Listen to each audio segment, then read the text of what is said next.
Welcome back to Speak Podcast. This is your girl, Barisha, better known as Bree, for this podcast. And you all know that Speak stands for special people encouraging a kid who have gone through trauma, bullying, suicidal ideations, even considerations or attempts. And we here at Speak Podcast, we're wanting our children, our youth, to live again, to speak up, to speak out, and to speak from within.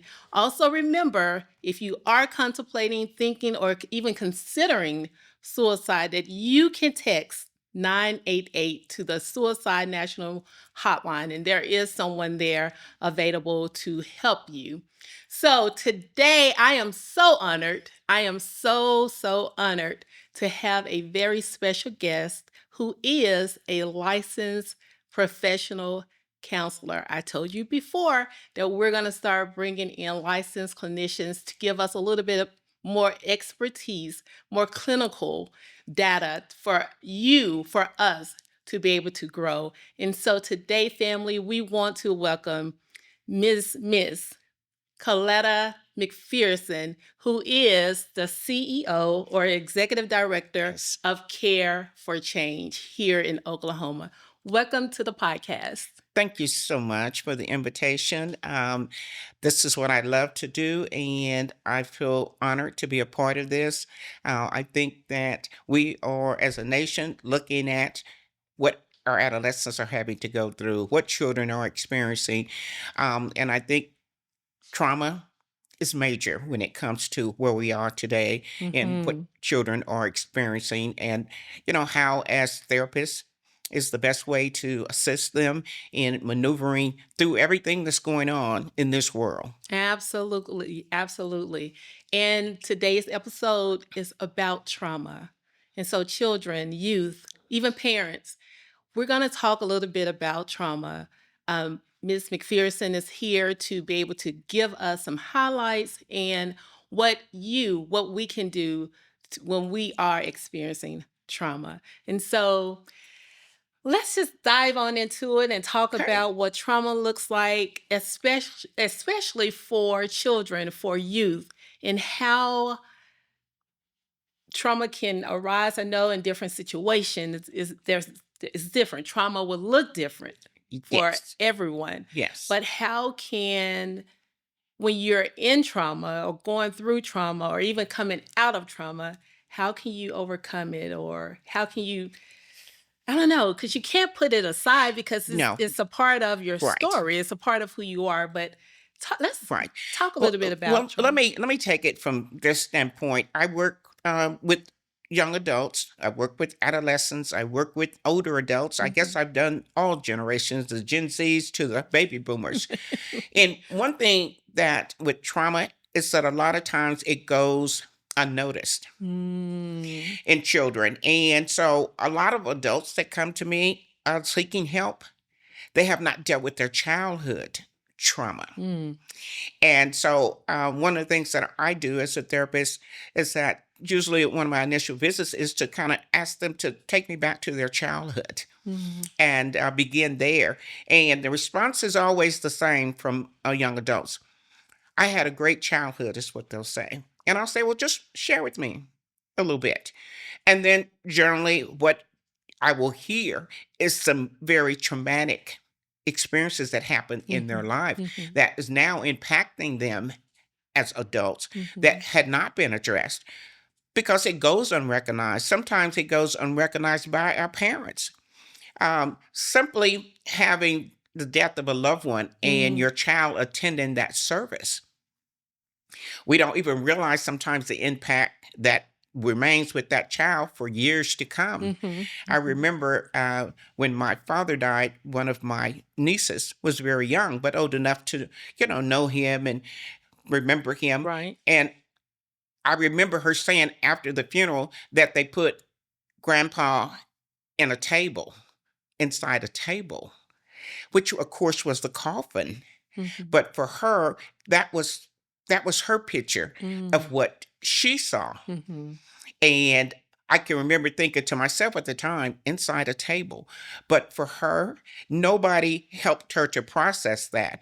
And how do you process that with a 5-year-old or 6-year-old? That looks a lot different than what I would do with you. Right. And definitely at this age. Mhm. Just prior to coming here, I finished a telehealth session with a gentleman out of Texas, and he lost his father a week ago. But he said he opted not to take his son to the services because he felt that it would be very traumatic, Mhm. and that he felt it would be much easier to have a conversation with his 5-year-old son and say that, grandpa will not be at grandma and grandpa's house the next time you go there to visit, because he's gone home to a better place. Mhm.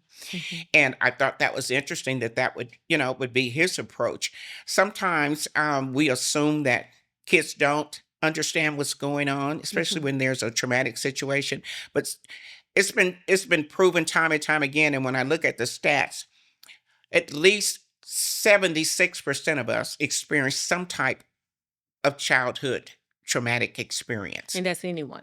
Yes. Anyone, not a particular race or No, ethnicity. that's anyone across the board. Mhm. And that's the thing when you're talking about trauma and certain other topics, there are no exceptions. It does not matter the color of your skin. Mhm. Doesn't matter. Even your household situation. I've worked with adults who grew up in very elite neighborhoods, but they've still experienced some trauma. Because what may be traumatic to me may not be traumatic to you. Mhm. Exactly. A traumatic experience is something that you never forget. And you Mhm. can tell that story 20 years later as Mhm. if it happened Mhm. yesterday. Right. I can generally see it on that person's face when they're telling me about that childhood experience. Mhm. I remember there was a client that I worked with when he was a very young man, and he told me that he remembered his parents always having physical altercations. Mm. And everybody in the neighborhood knew that what was going on. That's what Right. was going on in their home. Mhm. And but he said he never realized until, of course, he got involved in therapy that this was very traumatic for him. Mhm. Kids nowadays, unfortunately, they're taught to keep secrets, and I think in some ways we all were. But it's the secrets that generally will turn into the trauma Absolutely. because it's not Absolutely. been addressed. Mhm. And when we don't address certain things, then what that does is you just hold on to that. And years later, it begins to impact you in so many different other ways. Mhm. With kids, what we'll see in trauma now, a lot of times is a lot of acting out behavior. Mhm. You see it at school. They don't know how to say, I'm hurting. They don't know how to say, well, I saw grandma die, or I saw my dad hit my mom. Those are things that cause trauma, but we don't address those, and kids don't know how to communicate that. Right. What I learned about all of us as children is when we don't know the whole story, our imagination allows us to make up the story. That is So so true. it is That very is true. true. If you have these unanswered questions about Uh-huh. something that happened in your household growing up and it wasn't clear to you, then you made up a story. Why is that? I think because even as adults, we always want the answers Mhm. to Mhm. everything that happens to us in our lives. Mhm. And if you don't give me the answer, then I've got to make up my own answer. Mhm. Um, it's very hard for a 5, 6, 7, 10-year old to even say to their parents, where did daddy go? Or why did daddy do that to you? But what it does then is now you've created some trauma and that's unanswered. And you Mhm. go for years and it never gets answered. Mhm. Mhm. Um, and it's interesting because even when they become adults, sometimes you still don't know how to ask that question, especially to your parents. Right. Right. How do you go to your parents and start questioning them about what you saw? And so young people tend to act out. And I'm not talking about just the younger ones. I'm talking about when we see individuals who are part of the juvenile justice system. Mhm. You know, Mhm. I'm always intrigued about what's going on internally. A lot of times people look at the external. Right. And my thing is there's something a little deeper than what I'm It's seeing. always it's Yes, always that has to something. be addressed. Right. And I can see what I see, but I know that there's something else. And I think that's parents miss that. I think our educators miss that. Mhm. I think people in the community whose intent is to make a difference in children's life and adolescent lives. Sometimes we miss that, and it does mean needing to dig a little deeper. Mhm. And sometimes I think we as professionals don't dig a little deeper because that means we got to deal with some of our own trauma. That is true. Yes, That is true. but I think, transparency is something that we have to look at. Mhm. And I mean, and when it comes to parents, when you are dealing with a traumatic situation, you Mhm. have to be willing to talk to your children. Do you talk to them in the same way that you would an adult in Mhm. regards to trauma? No. But there are ways that we can communicate with them to help them to at least understand. Sometimes they just want to know that you're okay, mommy, when I see you crying. Mhm. I had one gentleman that I worked with. He said, all I remember is that my mother would cry every night. Mhm. And he said, but I never knew why. Right. Right. And he said, and I was always afraid to ask why. And so a lot of times with kids, it's fear. I've noticed too, even when I think about my life Hmm. and think about my story as a child and seeing some things in my own home to happen, I can remember it even as clear today Yes. as it was then. And often you find yourself as a child putting the guilt on you. Right. You feeling like it's something maybe I could have done Right. or there's the coulda, shoulda, Right. and wouldas Right. that you start to Yes. think about. Yes. And I found myself, thinking about that as a child, why I didn't say this or Right. why did I say this? Right. Or, Right. you start having those questions. So Right.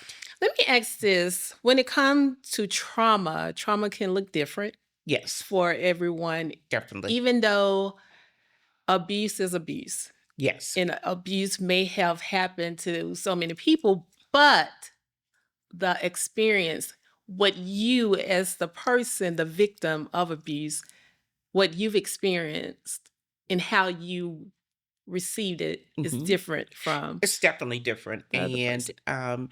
you'll see people who have witnessed abuse or experienced it personally Mhm. in their childhood.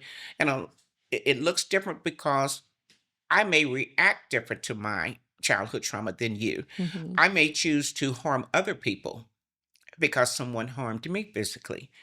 Um, I actually had a young man come in last week, early 20s, and he had been charged at age of 16 and tried as an adult Mhm. for molesting a Mhm. younger child. Mhm. And I talked to him about that. And his thing was nobody wanted to hear me when I said that somebody did it to me. He said, Mm. I'm not saying I'm not guilty. He said, because I am, ma'am. He said, but before I did what I did, I tried to tell my family what somebody had done to me. And so for him, he repeated what he saw. Mm.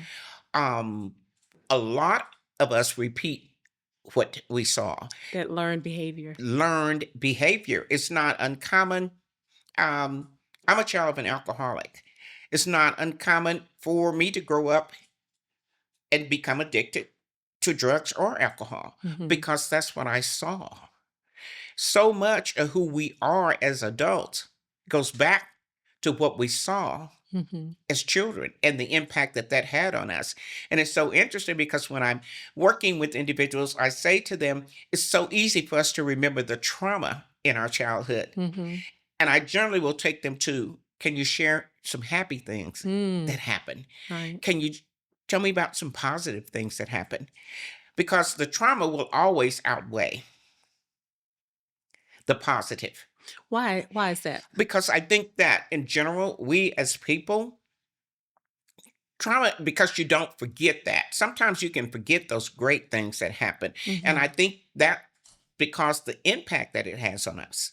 Mhm. Um, it makes things look dark for us.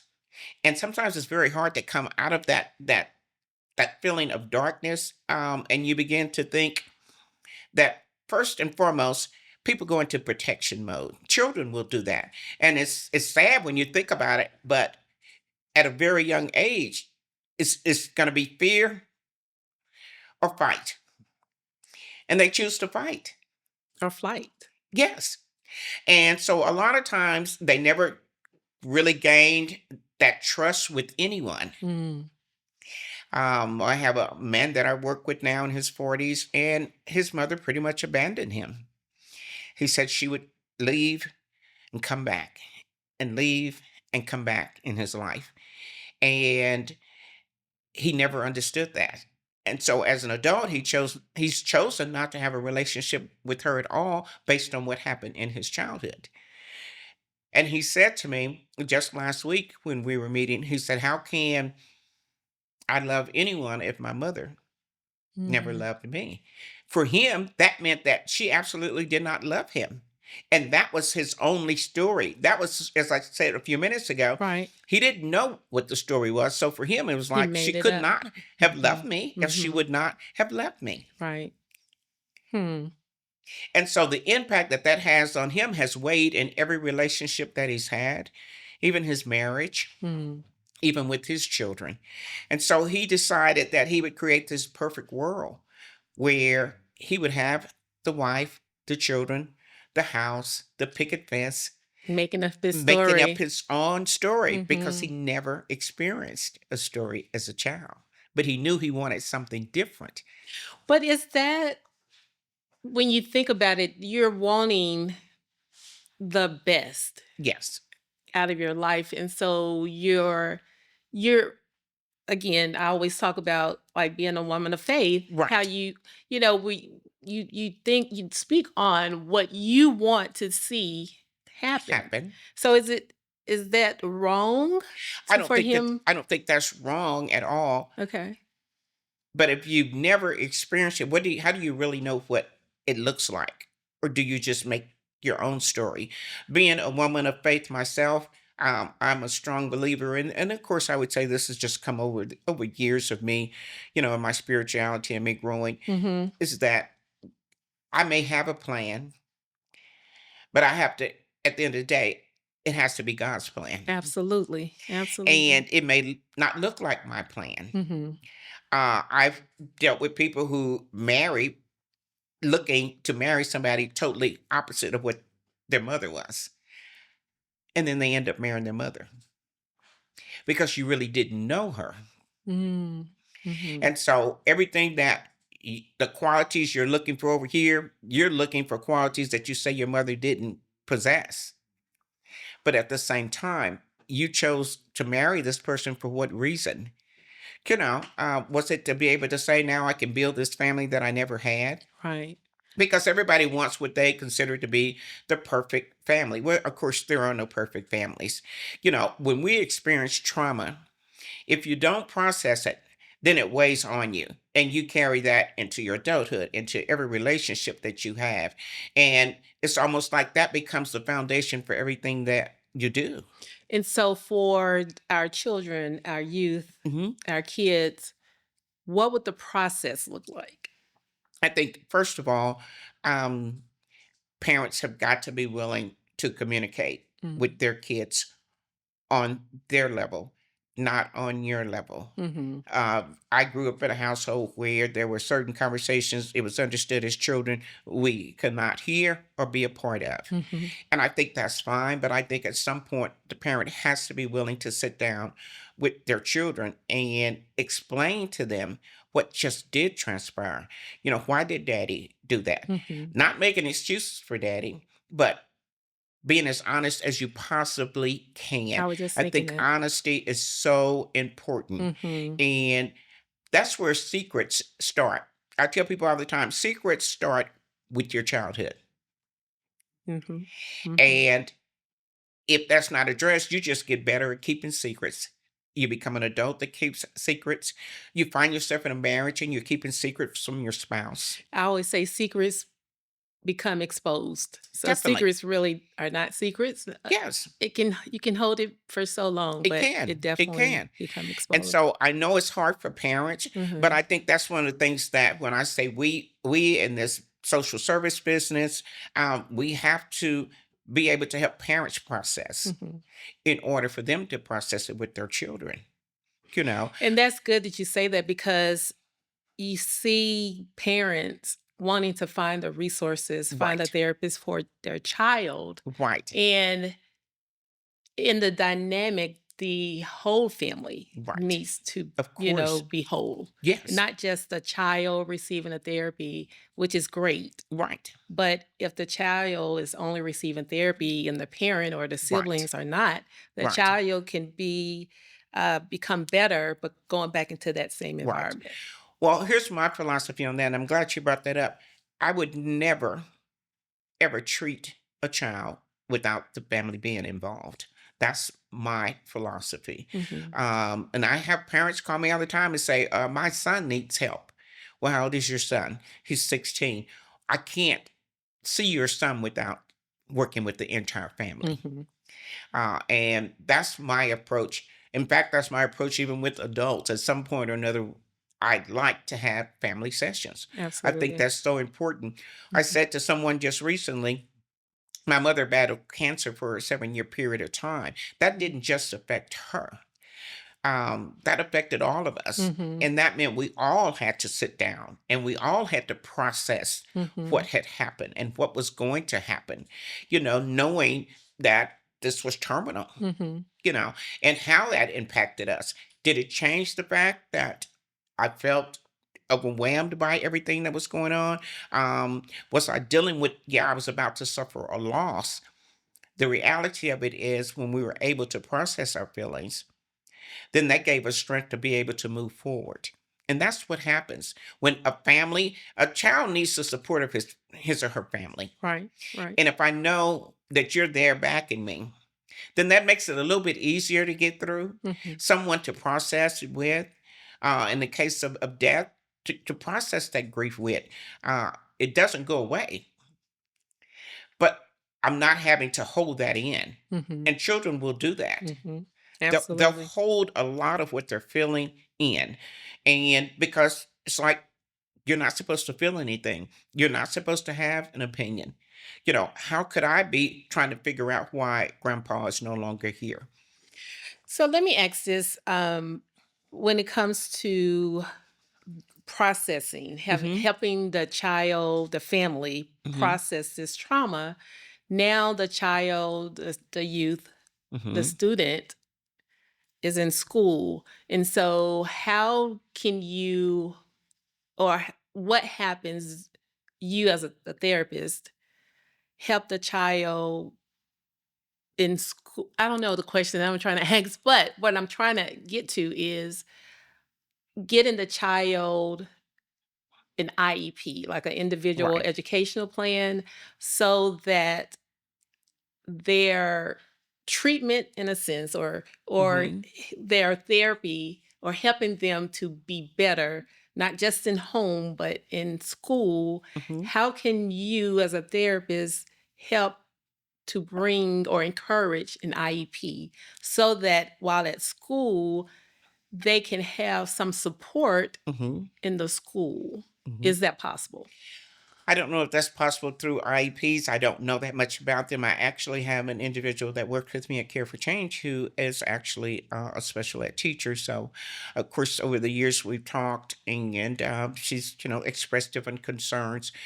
Here's one approach that I'll say Care for Change has been blessed in the last 3 or 4 years to work with the Department of Mental Health Mhm. and through a program called Systems of Care. Mhm. Yeah, I'm And what familiar. systems of care allows us to do is to bring a team of people in as a support system for an individual. And this is for kids and families. Mhm. And so I would probably, I could see that teacher or the head of that department in the school who, works with developing the IEPs to be a part of that team.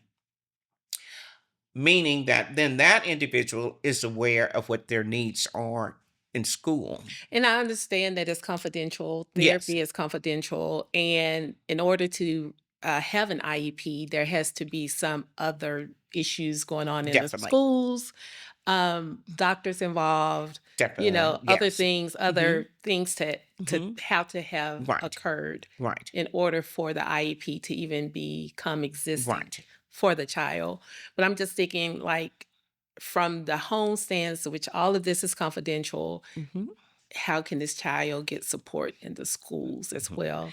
Well, I think, the interesting thing about, I'll say, school systems and social service agencies, there's not a connection that needs to be there for that to I happen. agree. I And so agree. I think that's where, the struggle comes in a lot of times. Mhm. How do you bring those two together Mhm. to make that happen? Mhm. I think, what you're saying is a great approach. But unfortunately, right now, you're dealing with two totally different, I'll say, systems that have not figured out yet how to come together. I think what you're saying is that that would make a difference. And I know that it would. Sometimes just to have that therapist to be able to sit in the back of the classroom and shadow that kid, that says, I've got that support. Um, we don't see that because, again, that's not how it's set up at this time, unfortunately. Yeah, I was just thinking too, like with school counselors, Hmm. again, it's up to the parent to release any of Definitely. that information that my child is, Right. have sees a therapist. Hmm. It's just having that full support Right. system outside of the school as well as Right. inside the school. Right. So connecting the therapist on the outside Hmm. with the school, Counselor. counselor. I don't And know, but I'm just thinking right. out loud, and you Of and I, we course. can talk about that out, Right. off Definitely. off the air, and Yeah, and I think some of that is beginning to happen. We work with Putnam City School District, mhm. and we work closely with the counselors in those Oh, schools. good, Yes, good, good, good. That's they good to know hear. when we're in the school. Mhm. They have made space for us to be Okay. able to talk with individual students, Mhm. to be able to actually meet the parents there, Mhm. to set up a service plan to be able Oh, to, good. yeah. That's And good. so that's one of the things that we've just been able to kind of implement in the past year in working with them. Although we've worked with that district for several years, just this past year, it's like, we want the counselors to know that we're there. Good, good, good. One of the things that I think we fall short on, I'll say, and I say we because I think we all have to be in this together if our kids are going to thrive, Right. is that I don't know that teachers, school administrators understand enough about therapeutic services. And a lot of times we provide the service, but we forget to educate the staff or the administrators on what this looks like, what this means. That's good. I think you need to be a part of what we're doing with the coalition, the Children's Behavioral Health Coalition, because one of our goals is to for school interventions. Right, So I can talk to you about that because you are definitely right. And we're trying to help the school system with right, certain trainings and different things like right, that for the administrators, for the right, teachers, the staff. So as we're getting ready to come to an end, speaking about trauma, there to trauma, there's processes that a child or anyone will have to go through. And you were talking a little bit about what those processes could look like. right. And we know that trauma looks different for everyone. Definitely. Abuse is a trauma, Right, sexual abuse, right, physical, emotional right. abuse, mental abuse. Definitely. Trauma can, even for a child, can look like a loss of a pet or a friend or Definitely. someone not wanting to be your friend Right, anymore. It can be something to us, it may be simple, but to a child is a big deal, is right, failing in a grade on a test, right, a grade. Trauma is different for right, everyone. right. So as we come to an end, can you again share what the processes look like and how you can or how we as adults, as parents, as teachers, mentors, encourage our children, our youth who may be experiencing trauma. I think what the process needs to look like is, first of all, that parents, you have to recognize that trauma exists.